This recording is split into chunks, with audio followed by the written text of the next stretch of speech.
নমস্কাৰ, মই মনালিছা গগৈ। কংগ্ৰেছ দল পুনৰ ঠন ধৰি উঠিব খুজিছে।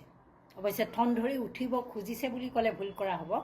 ৰাষ্ট্ৰীয় পৰ্যায়ত কংগ্ৰেছ দলটোক পুনৰুজ্জীৱিত কৰিব খুজিছে ৰাহুল গান্ধীয়ে। ৰাহুল গান্ধী বিৰোধী দলৰ নেতা হিচাপে নিৰ্বাচিত হোৱাৰ পাছত আৰু বিগত লোকসভাৰ নিৰ্বাচনত যেতিয়া আগতকৈ আসনৰ সংখ্যা বৃদ্ধি পালে, 2019 আৰু 2014 যদি ফলাফলটো চোৱা যায়, তাতকৈ কংগ্ৰেছৰ আসন যথেষ্ট পৰিমাণে বৃদ্ধি পোৱাটোৱে আচলতে তেওঁলোকক উৎসাহী কৰিলে, বিশেষকৈ ৰাহুল গান্ধীক উৎসাহী কৰিলে। তাৰোপৰি ৰাহুল গান্ধীয়ে যি ভাৰত জোৰো যাত্ৰা কৰিছিল, সেই যাত্ৰাৰ পিছত তেওঁ এটা কথা উপলব্ধি কৰিলে যে ভাৰতবৰ্ষৰ জনতা, সমগ্ৰ জনতাই বিজেপি দলৰ লগত নাই। ইয়াৰ আগতে বিজেপি দলটোৱে শাসনত অহাৰ পাছত যেনেধৰণৰ প্ৰচাৰ আৰু প্ৰসাৰ কৰিছিল, তেওঁলোকে এনেকুৱা এটা ধাৰণাৰ সৃষ্টি কৰিছিল যে ভাৰতবাসীয়ে কোনো বেলেগ দলক আৰু নিবিচাৰে, কেৱল বিজেপি দলেই ক্ষমতাত থাকিব,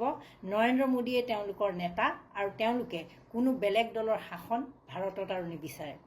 যিহেতু সংখ্যাৰ ফালৰ পৰা, বছৰৰ ফালৰ পৰা কংগ্ৰেছ দল যথেষ্ট দিন ভাৰতত শাসনত আছিল, গতিকে ৰাহুল গান্ধী যিহেতু ইমান এক্টিভলি পলিটিক্সৰ লগত জড়িত হৈ থকা নাছিল বা তৃণমূল পৰ্যায়ৰ লোকৰ লগত তেওঁৰ যিহেতু সম্পৰ্ক খুব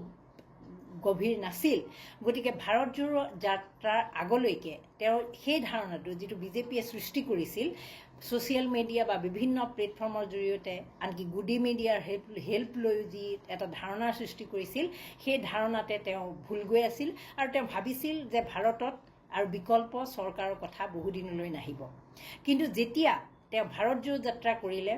যেতিয়া তেওঁ কন্যাকুমাৰীৰ পৰা কাশ্মীৰলৈ নিজে পদব্ৰজে গ'ল, তেতিয়া তেওঁ উপলব্ধি কৰিলে যে বিজেপি চৰকাৰখনে যেনেধৰণে দাবী কৰিছে, দ্বিতীয়টো কাৰ্যকাললৈকে যেনেধৰণে তেওঁলোকে দাবী কৰি আহিছে যে তেওঁলোকে ভাৰতবৰ্ষত বৈপ্লৱিক পৰিৱৰ্তন আনিছে, ভাৰতবৰ্ষৰ জনতাৰ কোনো সমস্যা নাই, এই ধৰণৰ যিবোৰ দাবী কৰি আহিছে, বিকাশৰহে কেৱল ৰাজনীতি চলিছে, সেইবোৰ আচলতে নহয়। ভাৰতৰ জনতাৰ সমস্যাৰ সীমা সংখ্যা নাই। তেওঁ ট্ৰাক ড্ৰাইভাৰক লগ পালে, সেইসকলৰ লগত কথা পাতিলে, তেওঁ গাড়ী মেকানিকৰ লগত লগ পালে, সেইসকলৰ লগত কথা পাতিলে, তেওঁ কৰ্ণাটকৰ মহিলাসকলক গাড়ীত ৰাজহুৱা পৰিবহণত যেতিয়া গ'ল আৰু তেওঁলোকৰ লগত যেতিয়া কথা পাতিলে, তেতিয়া তেওঁলোকে গম পালে, তেওঁ দলিত সম্প্ৰদায়ৰ লোকসকলৰ লগত কথা পাতি গম পালে যে তেওঁলোকৰ সমস্যাবোৰ আগতকৈ বাঢ়িছেহে। আগৰ চৰকাৰবিলাকৰ দিনত যিমানবোৰ সমস্যাত তেওঁলোক জৰ্জৰিত আছিল, তাতকৈ বেছি সমস্যাহে এওঁলোকে এতিয়া ভুগি আছে। গতিকে ৰাহুল গান্ধীৰ কিছু পৰিমাণে মন ঘূৰিল আৰু এই ভাৰত জোৰো যাত্ৰাৰ প্ৰভাৱটো 2024 চনৰ লোকসভা নিৰ্বাচনত যথেষ্ট পৰিমাণে পৰিল। তাৰ ফলত যি কংগ্ৰেছ দলে বিগত 2014 চনত 543খন আসনত মাত্ৰ 60খন আসনত জয়লাভ কৰিছিল, 2019 চনত যথেষ্ট কম সংখ্যক আসনত তেওঁলোকে জয়লাভ কৰিছিল, 50খন আসনত। এতিয়া 2024 চনত সেই আসনৰ সংখ্যা কিন্তু 99খনলৈ বৃদ্ধি পালে। গতিকে ৰাহুল গান্ধীয়ে ভাবি চালে যে বিকল্প ৰাজনীতি মানুহে বিচাৰি আছে, তেওঁলোকৰ পুনৰ প্ৰত্যাৱৰ্তন সম্ভৱ। কিন্তু সমস্যাত কেৰুণ ক'ত সমস্যাৰ সৃষ্টি হৈছে, কি কাৰণে কংগ্ৰেছ দলটো বাৰে বাৰে বিধ্বস্ত হৈছে, কিয় বিভিন্ন ৰাজ্যৰ যিবোৰ নিৰ্বাচন চলি আছে, বিধানসভাৰ যিবোৰ নিৰ্বাচন, সেয়া লাগিলে হাৰিয়ানাই হওক, সেয়া লাগিলে মহাৰাষ্ট্ৰই হওক, সেয়া লাগিলে ৰাজস্থানেই হওক, মধ্যপ্ৰদেশেই হওক, সকলোতে কিয় কংগ্ৰেছ দলটো বিধ্বস্ত হৈছে। যদি জনতাই বিকল্প বিচাৰিছে, যদি শাসক দল যিটো চলি আছে, এইবোৰ ৰাজ্যত মই যিকেইখনৰ কথা উল্লেখ কৰিলোঁ, সেইকেইখনত বিজেপি চৰকাৰ চলি আছে, তথাপিতো যদি জনতাই বিকল্প চৰকাৰ যদি বিচাৰিছে, তেনেহ'লে কংগ্ৰেছ বা বিৰোধী মিত্ৰজোঁটক কিয় আঁকোৱালি নল'লে, এই প্ৰশ্নটো তেওঁৰ মনলৈ বাৰে বাৰে আহিছিল। আৰু তেওঁ শেষত যি অবজাৰভেশ্যন কৰিলে, সেই অবজাৰভেশ্যনত এটা কথা গম পালে যে কংগ্ৰেছত আচলতে বহুত দিনৰ পৰাই লবি ৰাজনীতি চলি আছিল। যিসকল জ্যেষ্ঠ নেতা সেইসকলেই আগভাগ লৈ আছিল, কনিষ্ঠ যিসকল যুৱ নেতা তেওঁলোকক আগবাঢ়ি আহিবলৈ দিয়া হোৱা নাছিল, যিটোৰ কাৰণে কংগ্ৰেছ দলৰ মাজত বিসম্বাদৰ সৃষ্টি হৈছিল, বিক্ষোভৰ সৃষ্টি হৈছিল আৰু দলটোৰ প্ৰতি যুৱকসকল আগবাঢ়ি আহিব খোজা নাছিল। আপোনালোকে গমেই পায়, অসমৰ ক্ষেত্ৰত ৰাহুল গান্ধীয়ে সেই বৈপ্লৱিক সিদ্ধান্তটো ল'লে যে ৰাহুল গান্ধীয়ে এগৰাকী যুৱ নেতা, কংগ্ৰেছ দলৰ সৰ্বভাৰতীয় পৰ্যায়ৰ এগৰাকী নেতা গৌৰৱ গগৈক অসম ৰাজ্যিক কংগ্ৰেছৰ সভাপতিৰ দায়িত্ব দিলে। এতিয়া মই গৌৰৱ গগৈৰ কথাটো ক'ব খোজা নাই, কাৰণ গৌৰৱ গগৈ সম্পৰ্কত আপোনালোক সকলোৱে জানে। কিন্তু বিভিন্ন ৰাজ্যত ৰাহুল গান্ধীয়ে তেওঁৰ টীমটো সলনি কৰি পেলাইছে। একেবাৰে সলনি কৰি পেলাইছে যিসকল ইউথ ফেচ যিসকলক আমি যুৱ মুখ বুলি কওঁ তেওঁলোকৰ নেতৃত্বত দলটো আগবঢ়াটো বিচাৰিছে সেই ধৰণে তেওঁ যেনেধৰণে আগবাঢ়িছে তাত তেওঁ ৰাজস্থানত প্ৰাধান্য দিছে শচীন পাইলটক শচীন পাইলট কোন আপোনালোকে জানে কেন্দ্ৰীয় মন্ত্ৰী ৰাজেশ পাইলটৰ পুত্ৰ শচীন পাইলট আগতে ইয়াৰ কংগ্ৰেছ চৰকাৰ যেতিয়া তাত আছিল তেতিয়া তেওঁ উপ মুখ্যমন্ত্ৰীৰ দায়িত্বটো আছিল পিছলৈ তেওঁৰ সেই দায়িত্বৰ পৰা অব্যাহতি লৈছিল আৰু তেওঁ বিভিন্ন সময়ত ৰাজস্থানৰ প্ৰাক্তন যি মুখ্যমন্ত্ৰী অশোক গেহলটৰ লগত মনোমালিন্য আছিল আৰু সেই বিগত যি ৰাজস্থানৰ নিৰ্বাচন হৈছিল সেই ৰাজস্থানৰ নিৰ্বাচনত তেওঁ পুনৰবাৰ কংগ্ৰেছ দল ক্ষমতালৈ অহাটো বিচৰা নাছিল কাৰণ তেওঁ জানিছিল যে কংগ্ৰেছ দল ক্ষমতালৈ আহিলেও তেওঁ মুখ্যমন্ত্ৰী পদত অধিষ্ঠিত হ'ব নোৱাৰিব সেয়ে শচীন পাইলটে বিগত দিনবিলাকত আচলতে বিচৰা নাছিল যে পুনৰ ৰাজস্থানত কংগ্ৰেছ দলটো আহক সেই ফল শচীন পাইলটে বিচৰা ধৰণেই ফল হ'ল বিগত নিৰ্বাচনত কংগ্ৰেছ দলটো তাত বিধ্বস্ত হৈ পৰিল আৰু বিজেপিয়ে ক্ষমতা ল'লে কিন্তু এতিয়া ৰাহুল গান্ধীয়ে বিচাৰিছে যে সেই ভুলটো যাতে শচীন পাইলটে নকৰে শচীন পাইলটক তেওঁ দায়িত্ব দিছে যে তুমি এতিয়া দায়িত্বটো লৈ লোৱা আৰু দায়িত্বটো লৈ অহা নিৰ্বাচনলৈকে প্ৰস্তুতি সম্পূৰ্ণ কৰা আৰু যদি ক্ষমতালৈ আহে তেনেহ'লে কংগ্ৰেছ দলটো তাত যদি পুনৰবাৰ ক্ষমতালৈ আহে তেনেহ'লে মুখ্যমন্ত্ৰী ফেচ হিচাপে তুমিয়েই থাকিবা ঠিক সেইদৰে হাৰিয়ানাৰ ক্ষেত্ৰত হাৰিয়ানাত সকলোৱে ভাবিছিল যে কংগ্ৰেছ দল ক্ষমতালৈ আহিব একেবাৰে সম্ভাৱনা আছিল কাৰণ তাত বিজেপি দলৰ বিৰুদ্ধে স্বৈৰাচাৰী কিছুমান বিভিন্ন ধৰণৰ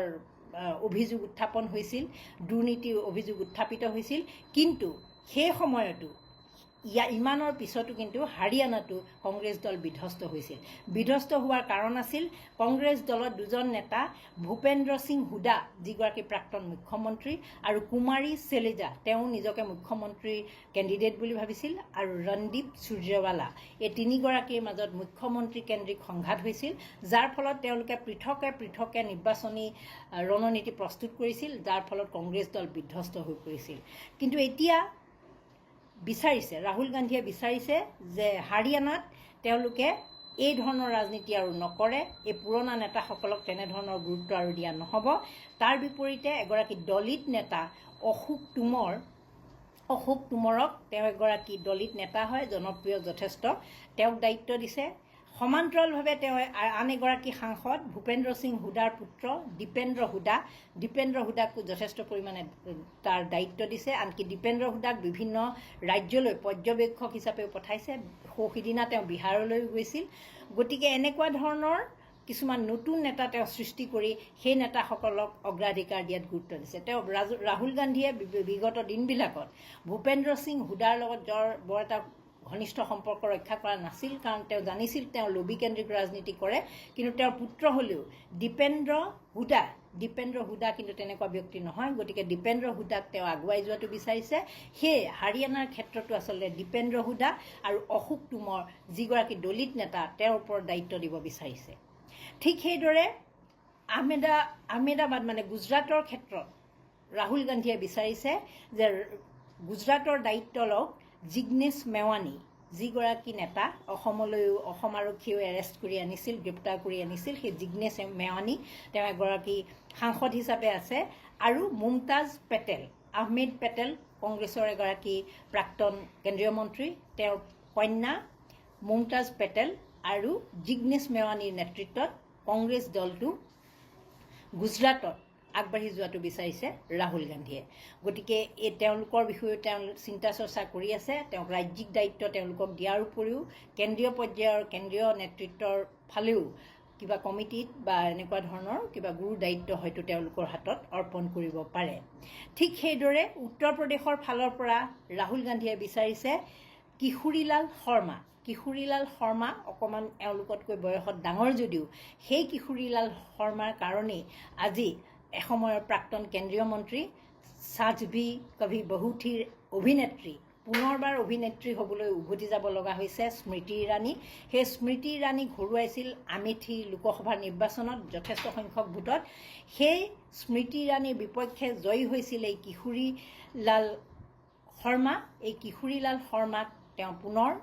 এটা গধুৰ দায়িত্ব দিব খুজিছে কাৰণ কিশোৰীলাল শৰ্মাই উত্তৰ প্ৰদেশৰ যি সাংগঠনিক ভেটি কংগ্ৰেছৰ সাংগঠনিক ভেটি টনকিয়াল কৰিব পাৰিব বুলি তেওঁ অনুভৱ কৰিছে সেই উত্তৰ প্ৰদেশৰ দায়িত্ব কিশোৰীলাল শৰ্মাৰ দৰে নেতাৰ ওপৰত ন্যস্ত কৰাৰ কথা ভাবিছে ঠিক সেইদৰে বি শ্ৰীনিবাস যুৱ কংগ্ৰেছৰ নেতা আছিল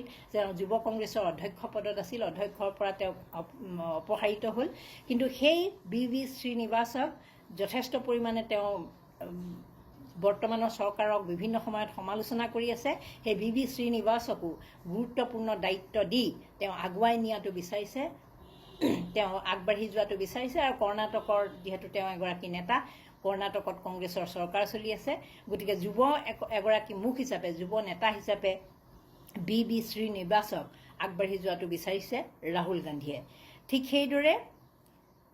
ইমৰান মাছুদ উত্তৰ প্ৰদেশৰ এগৰাকী সাংসদ ইমৰান মাছুদ তেওঁ যথেষ্ট জনপ্ৰিয়তা আছে আৰু ইমৰান মাছুদক এই কিশোৰীলাল শৰ্মাৰ সমান্তৰালভাৱে উত্তৰ প্ৰদেশত তেওঁ ইমৰান মাছুদকো আচলতে দায়িত্ব দিয়াৰ কথা ভাবিছে যে ইমৰান মাছুদো যথেষ্ট জনপ্ৰিয়তা আছে আৰু তেওঁ দলটো আগবঢ়াই নিব পাৰিব এই ধৰণে ৰাহুল গান্ধীয়ে আচলতে প্ৰস্তুতি প্ৰায় সম্পূৰ্ণ কৰি পেলাইছে আমি জানো যে বিহাৰৰ ক্ষেত্ৰত তেওঁ যথেষ্ট পৰিমাণে নিজেও গুৰু দায়িত্ব হিচাপে তেওঁ লৈছে বিহাৰলৈ যথেষ্টবাৰ তেওঁ গৈছে ইতিমধ্যে চলিত বৰ্ষতে তেওঁ ছবাৰকৈ বিহাৰ ভ্ৰমণ কৰিছে গতিকে বিহাৰৰ যুৱ শক্তিক তেওঁ প্ৰাধান্য দিছে সেই কথা সকলোৱে গমেই পাইছে তাৰ সমান্তৰালভাৱে আপোনালোকৰ চাগে মনত আছে যে এগৰাকী নেতা ঝাৰখণ্ডৰ নিৰ্বাচনত যথেষ্ট গুৰুত্বপূৰ্ণ ভূমিকা লৈছিল তেওঁ হ'ল ইমৰান প্ৰতাপগিৰি তেওঁ এগৰাকী কবি আৰু ৰাজ্যসভাৰ সাংসদ তেওঁ মহাৰাষ্ট্ৰক প্ৰতিনিধিত্ব কৰে আৰু সেই ইমৰান প্ৰতাপগিৰিৰ যথেষ্ট জনপ্ৰিয়তা আছে ঝাৰখণ্ড নিৰ্বাচনৰ সময়ত তেওঁ হাঁহি কৌতুকেৰে বিজেপি দলক কেনেধৰণে সমালোচনা কৰিছিল সকলোৰে চাগে মনত আছে মহাৰাষ্ট্ৰৰ বিভিন্ন যিবোৰ সমষ্টি সেই সমষ্টিবিলাকত ইমৰান প্ৰতাপগিৰিয়ে প্ৰচাৰ চলাইছিল আৰু তেওঁৰ যথেষ্ট জনতাক আকৰ্ষণ কৰিব পাৰে তেওঁৰ সভাবিলাকত যথেষ্ট মানুহ সংঘবদ্ধ হয় তেওঁৰ ভাষণ শুনিবলৈ মানুহ আহে গতিকে ইমৰান প্ৰতাপগিৰিকো তেওঁ বিচাৰিছে যে মহাৰাষ্ট্ৰৰ দায়িত্ব তেওঁ কিছু পৰিমাণে অৰ্পণ কৰিব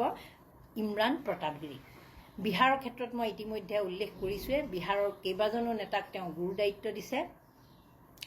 গতিকে এই গোটেইখিনি যদি আপোনালোকে চাই অসমৰ গৌৰৱ গগৈৰ পৰা আৰম্ভ কৰি ৰাজস্থানৰ শচীন পাইলটৰ পৰা আৰম্ভ কৰি মহাৰাষ্ট্ৰত ইমৰান প্ৰতাপগিৰিলৈকে বা উত্তৰ প্ৰদেশত ইমৰান মাছুদৰ দৰে নেতালৈকে সকলোকে আনকি জিগ্নেশ মেৱানী গুজৰাটত তেওঁলোকৰ দৰে নেতাক উঠি অহা প্ৰজন্মক যুৱ নেতাক আগুৱাই ৰাহুল গান্ধীয়ে টিমটো আগুৱাই নিব খুজিছে আৰু 2029ৰ কাৰণে প্ৰস্তুতি সম্পন্ন কৰিব বিচাৰিছে ৰাহুল গান্ধীয়ে এটা কথা উপলব্ধি কৰিছে যে লোকসভাত জয়ী হোৱাৰ আগতে দেশৰ দায়িত্ব লোৱাৰ আগতে কেন্দ্ৰৰ দায়িত্ব লোৱাৰ আগতে ৰাজ্যবিলাকত কংগ্ৰেছে চৰকাৰ গঠন কৰিব পাৰিব লাগিব কংগ্ৰেছে অকলে নোৱাৰিলেও বিৰোধীৰ লগত একেলগে মিত্ৰজোঁটলৈ আহি হ'লেও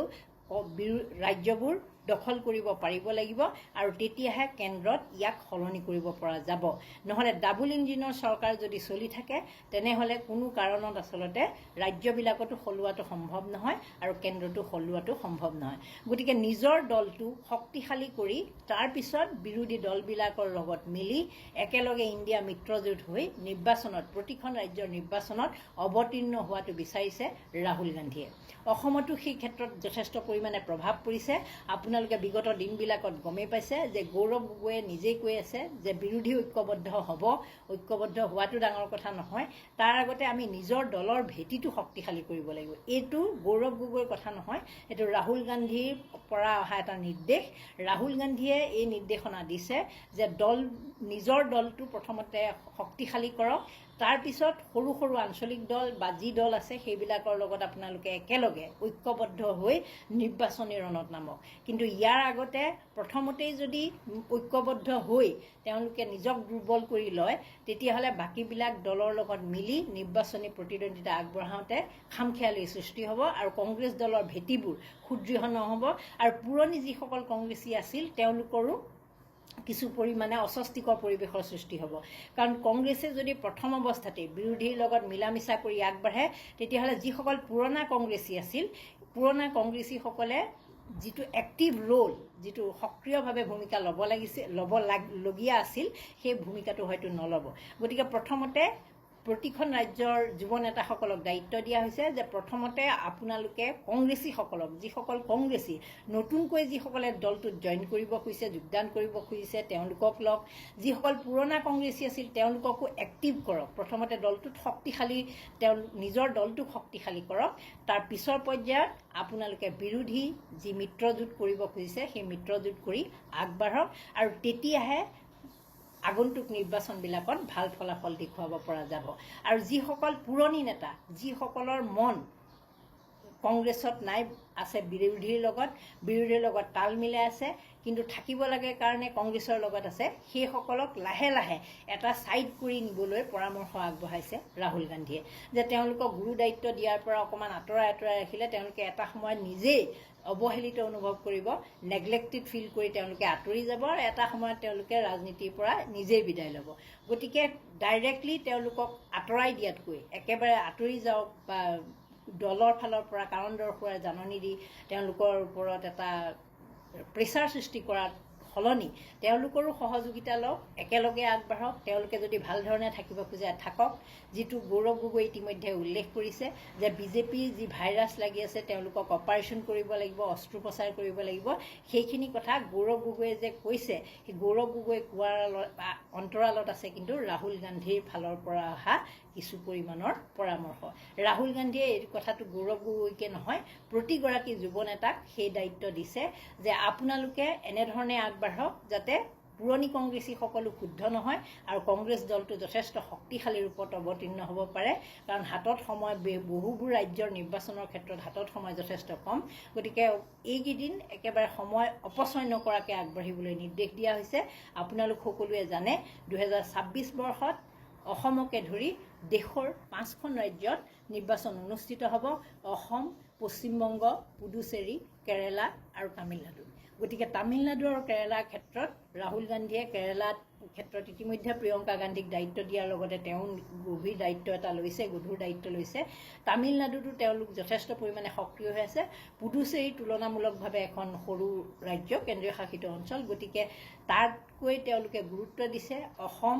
কেৰেলা, তামিলনাডু আৰু পশ্চিমবংগত। কিন্তু ৰাহুল গান্ধীৰ এটা ধাৰণা আছে যে পশ্চিমবংগত বৰ সহজ নহয়। গতিকে ইণ্ডিয়া মিত্ৰজোঁটৰ অংশীদাৰ দল মমতা বেনাৰ্জী যদি পুনৰবাৰ ক্ষমতাত আহে, এয়াও তেওঁলোকৰ কাৰণে যথেষ্ট এক বৃহৎ সফলতা হিচাপে পৰিগণিত হ'ব। কংগ্ৰেছ দলে দলটোক তাত শক্তিশালী কৰিব যদিও তেওঁলোকে